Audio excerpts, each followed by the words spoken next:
Le propriétaire des lieux n'est pas avec vous là pour l'interview. C'est le propriétaire des lieux ici, c'est un aigle circaète qui a trouvé tout à fait génial qu'on lui ait déblayé en plein cœur du couvert boisé, qui est trouvé génial qu'on lui ait déblayé un petit peu les choses. Donc on a depuis des années un couple d'aigles.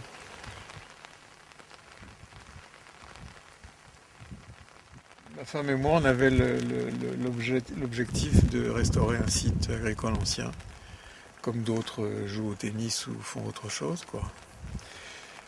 Seulement voilà, quand vous restaurez un site agricole ancien, qu'est-ce qui se passe?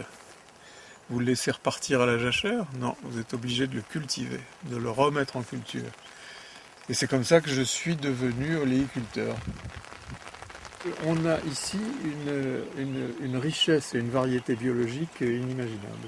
C'est d'ailleurs pas un hasard si l'INRA vient faire des expérimentations ici. C'est parce qu'on est quasiment dans un biotope, compte tenu de notre isolement, compte tenu de la richesse naturelle qui est autour, ou pseudo-naturelle qui est autour.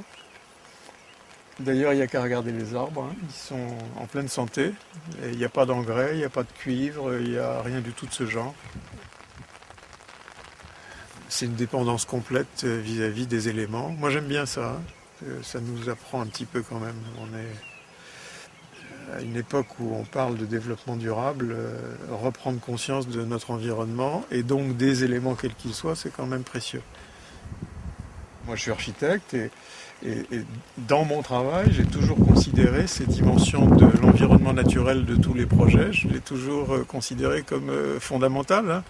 La politesse élémentaire par rapport au milieu qui nous accueille, simplement ça tarde à venir dans nos cultures à nous, c'est tout.